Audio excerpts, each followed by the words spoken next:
Disutradarai oleh Vishal Bharwaj, film kali ini berkisah tentang seorang wanita Anglo-India kaya raya yang menikahi 7 orang pria.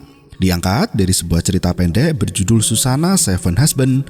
Priyanka Chopra tampil gemilang sebagai pemeran utama.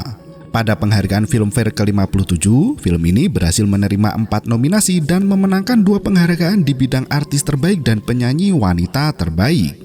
Bersetting di tahun 1970-an, si gadis cantik bernama Susana harus berjuang mati-matian mencari cinta sejati meski selalu jatuh ke dalam lubang kehampaan yang sama.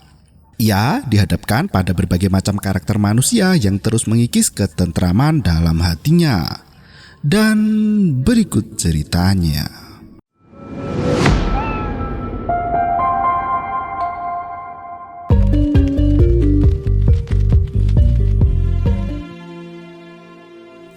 Pagi itu, Dr. Arun Kumar mendapat berkas kasus baru yang dilimpahkan padanya pada tahun 2010.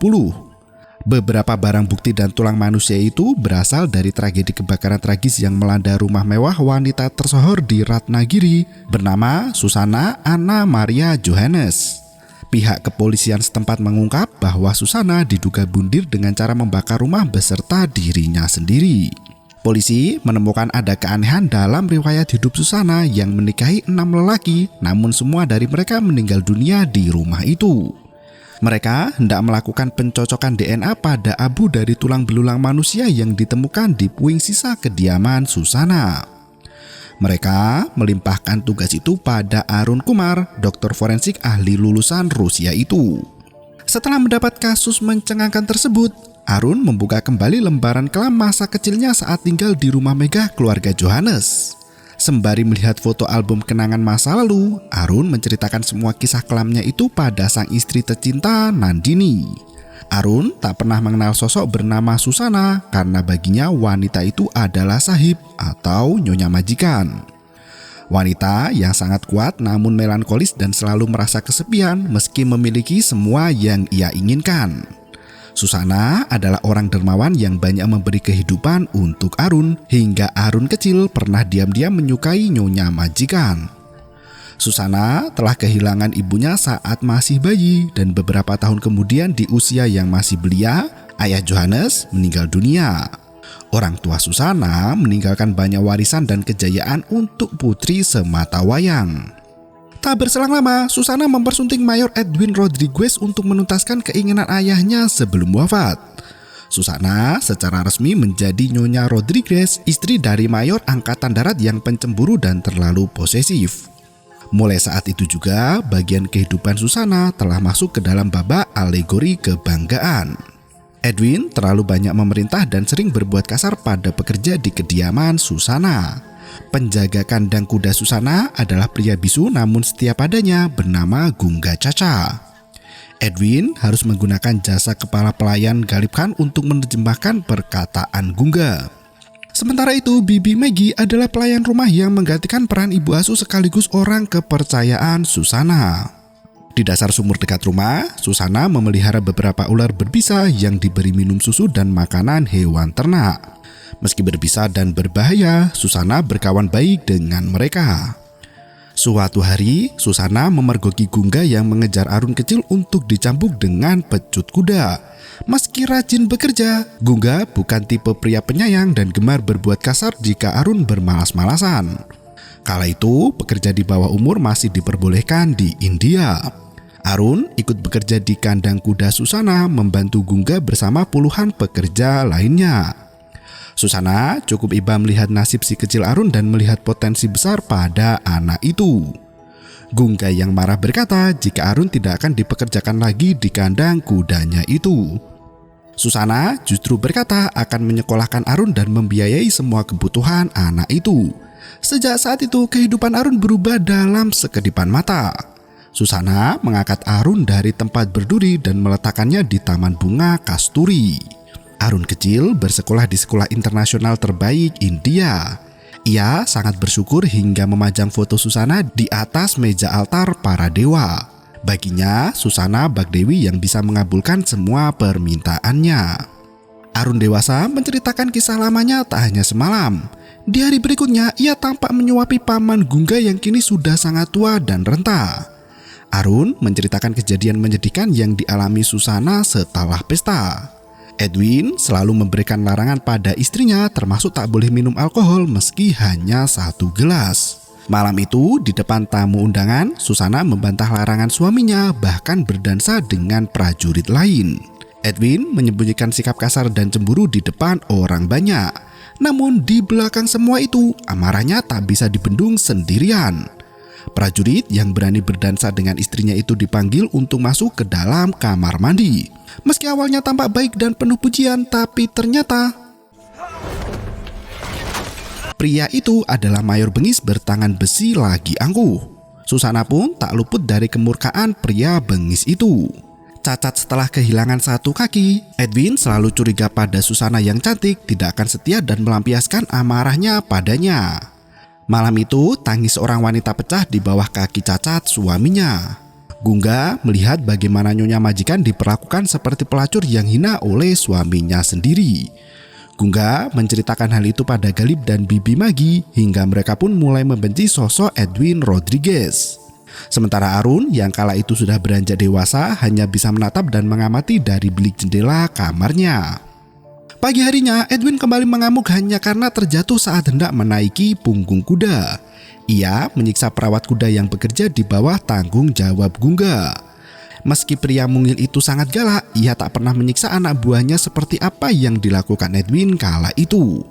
Ia menantang suami majikannya sendiri untuk duel 1 lawan 1. Sontak adu cambuk antara mereka berdua menjadi bahan tontonan warga dan berlangsung cukup sengit.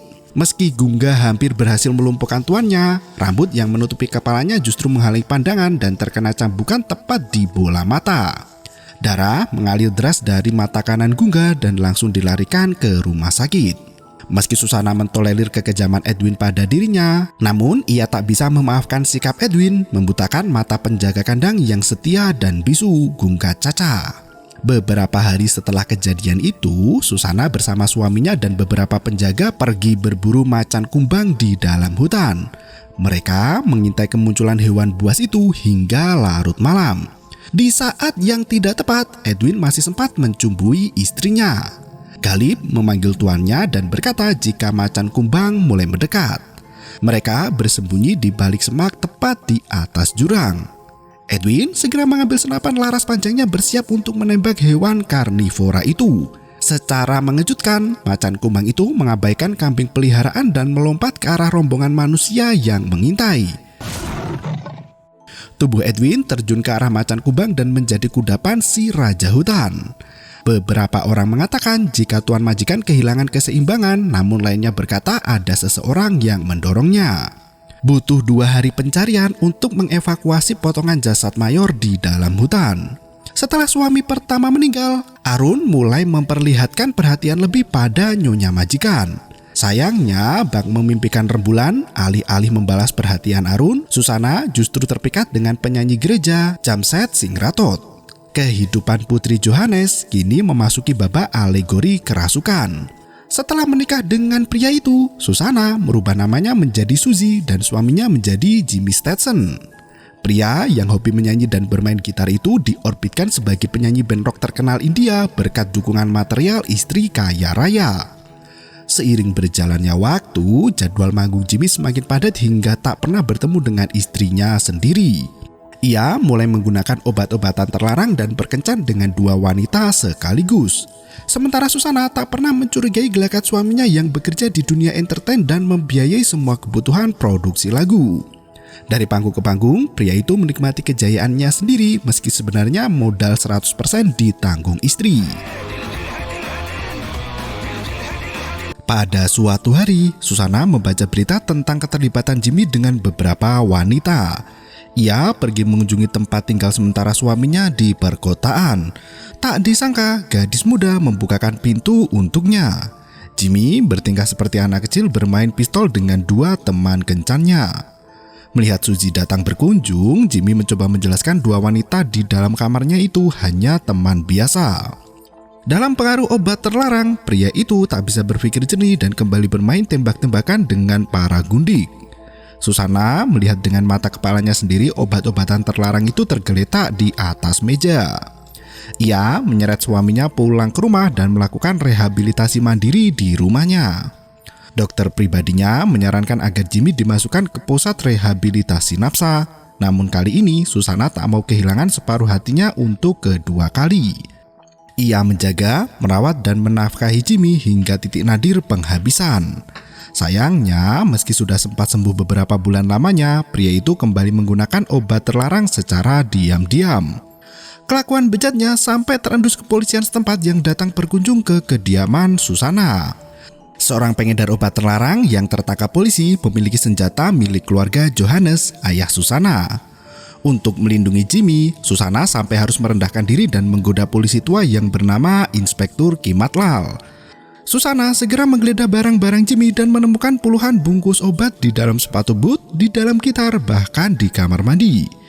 Di malam yang bergemuruh disertai hujan badai, Gali masuk ke dalam rumah dengan keadaan basah kuyup meski payung erat di genggamannya. Susana menangis di gereja tua sembari mengayunkan lonceng yang bergemuruh ke penjuru desa. Pagi harinya, Arun menemukan jasad Jimmy tak bernyawa di pemakaman belakang gereja tua. Polisi segera melakukan olah TKP bersama Arun, saksi pertama yang menemukan jasad Jimmy. Dugaan sementara mengatakan bahwa Jimmy mati karena overdosis obat terlarang.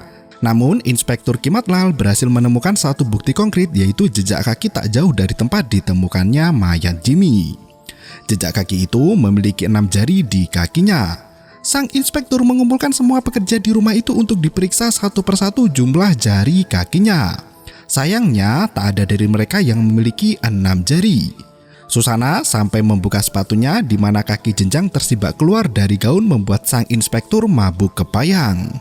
Susana terus berdoa dengan rosario di tangannya. Kematian Jimmy dianggap wajar tanpa ada motif pembunuhan meski bukti mengatakan hal yang berbeda.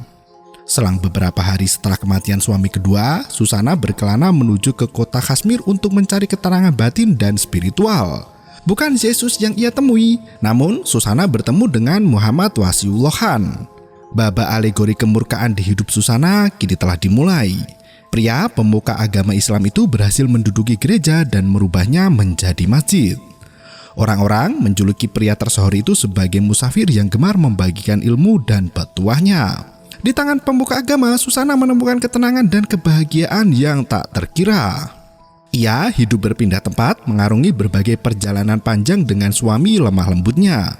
Selain menjadi pemuka agama, Khan juga merupakan pengajar di Universitas Islam di India. Di balik kelembutan dan ketenangan jiwa yang ditawarkan, kegelapan malam merubah semua menjadi petaka. Pria itu gemar menyiksa saat berhubungan badan, membuat tangis Susana pecah sekali lagi.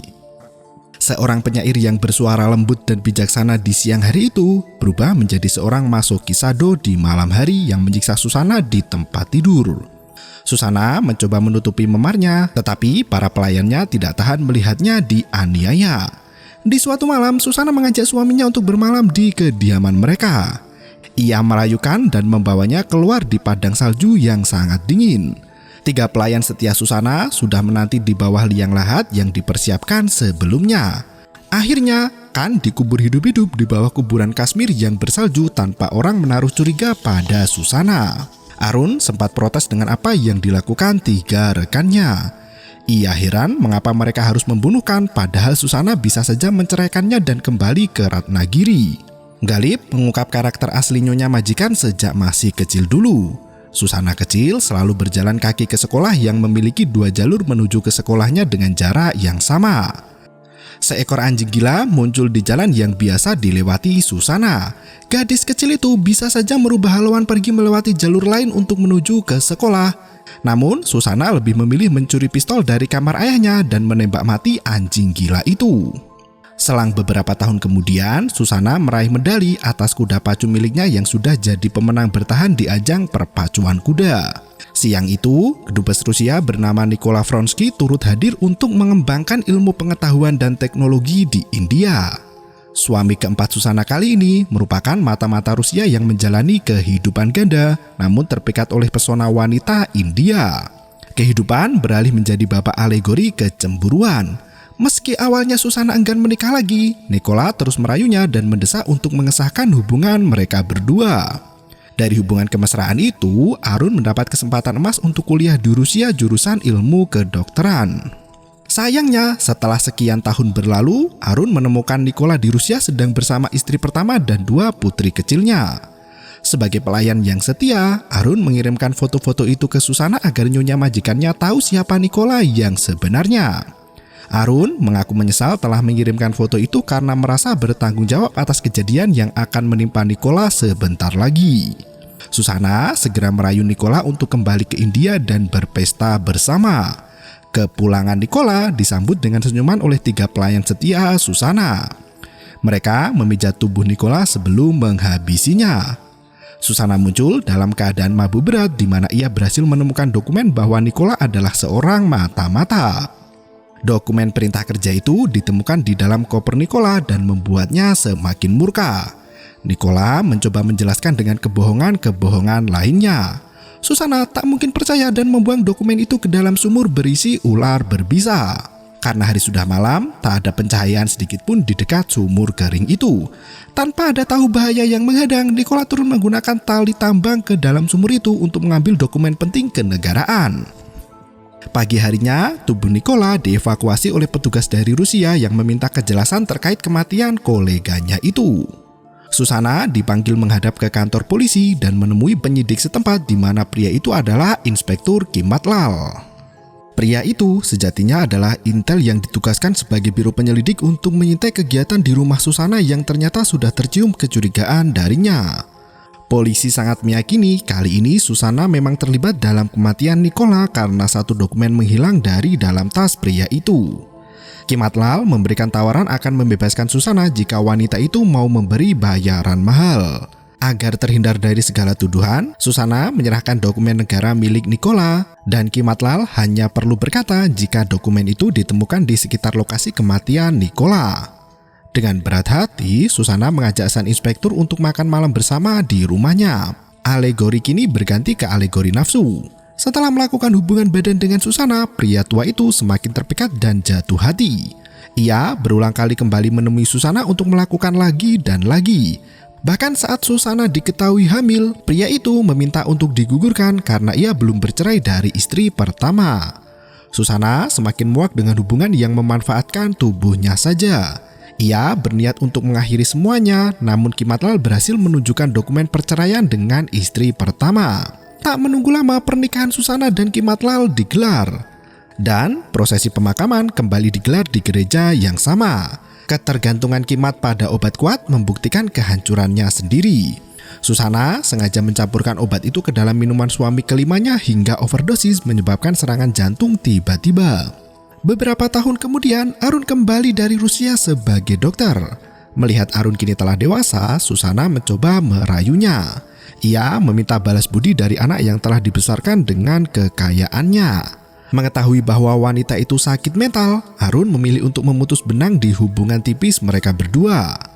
Arun pergi jauh dengan membawa paman Gungga di mana hari itu adalah hari terakhir baginya bertemu dengan Susana. Arun fokus pada pekerjaannya membuktikan bahwa tulang belulang yang hangus itu 100% milik Susana. Dengan dibantu teknologi yang semakin canggih, Arun berhasil meyakinkan pihak berwajib jika tengkorak manusia di dalam rumah itu memang benar adalah tengkorak Susana. Arun memberanikan diri untuk mengunjungi rumah masa kecilnya lagi yang kini berubah warna menjadi abu tua. Ia duduk di gereja sembari mengenang sisa kehidupan Susana yang memiliki andil sangat besar dalam kehidupannya di masa kini dan masa mendatang. Nandini sangat khawatir menunggu kabar dari suaminya yang tak kunjung kembali setelah beberapa hari mengunjungi kota Ratnagiri. Siang itu, Arun menelpon istrinya dan berjanji akan segera kembali 1 atau 2 hari lagi. Nandini mulai curiga bahwa Susana sebenarnya masih hidup. Kecurigaan yang dirasakan Nandini tampaknya benar adanya. Kala itu, Susana sedang bersama seorang pria pebisnis kaya raya incarannya. Mereka akan segera melangsungkan pernikahan di gereja esok hari. Arun menemui Susana dan bernostalgia dengan wanita yang kematiannya dipalsukan itu. Arun berkata sudah membayar budi Susana dengan memalsukan kematian wanita itu agar terhindar dari hukuman penjara setelah membunuh beberapa orang pria. Susana menceritakan kisah hidupnya sesaat setelah Arun pergi dari rumah bersama Gungga. Saat mengetahui Arun telah menikah dengan Nandini dan memiliki seorang putra, Susana tak punya alasan lagi untuk tetap hidup di dunia. Ia mencoba bundir dengan meminum puluhan butir pil tidur sekaligus. Galip dan Bibi Magi tampak tak karuan memergoki kondisi Susana yang tengah sekarat. Dalam kondisi keuangan yang mulai bangkrut, Galip meminta bantuan pengguna jalan yang melintas untuk membawa Susana ke rumah sakit terdekat. Beruntung, seorang dokter ternama Modusudon Tarafdar mau menolong dan menyelamatkan Susana dari kejadian maut itu. Ia membujuk Susana untuk melakukan diet jamur dan memberikan makna kehidupan yang sebenarnya. Susana mulai bangkit dan kembali merasakan kebahagiaan yang selama ini ia idam-idamkan. Perhatian Dokter Modu dan kesabarannya membuat hati Susana luluh lantak jatuh dalam pelukan hingga memasuki babak alegori keserakahan. Dokter itu memohon pada Susana untuk jadi ahli waris dari kekayaan karena takut saat Modu meninggal nanti mantan istri dan anaknya yang pernah menyakiti akan mengambil semua harta peninggalannya. Selang beberapa tahun lamanya, Dokter Modu pergi keluar kota dan meninggalkan Susana sendirian di rumahnya. Malam itu, ia melihat ada perampok dan berhasil memukul punggungnya. Ia segera meminta bantuan Bibi Magi dan Galip untuk mengejar perampok itu. Pagi harinya, Dokter Modu kembali pulang di mana polisi sudah memenuhi halaman depan rumahnya. Saat membersihkan diri di kamar mandi, Susana menyadari ada bekas luka di punggung suaminya itu. Ia mulai menyadari jika Modu hendak berbuat jahat kepada dirinya. Hari-hari yang semula penyembuhan kini berbuah menjadi teror kematian. Di suatu pagi yang lain, Dokter Modu membuat sup jamur dengan porsi lebih banyak dari biasanya. Ia memberikan sup jamur itu untuk istrinya, namun Susana tak sebodoh itu. Ia merubah posisi mangkuk supnya dengan mangkuk sup milik Modu. Sang dokter menolak makan dari sup mangkuk Susana dan berpura-pura menyuapi istrinya dengan sup dari mangkuk itu. Saat Susana hendak menegaknya, Bibi Magi berteriak kencang memanggil tuannya dari dapur. Tak disangka, Galip, tangan kanan kepercayaan Susana, mati keracunan jamur dari sup buatan Dokter Modu. Setelah pemakaman Galip, Susana menangis di pelukan Bibi Magi. Ia menyadari Modu mengembangkan jamur beracun yang berwarna kuning dan bisa membunuh orang seketika saat memakannya. Susana menawarkan pistol berisi 1 peluru di depan suaminya sendiri. Ia mendesak Modu untuk berkata mengapa pria itu hendak membunuh Susana.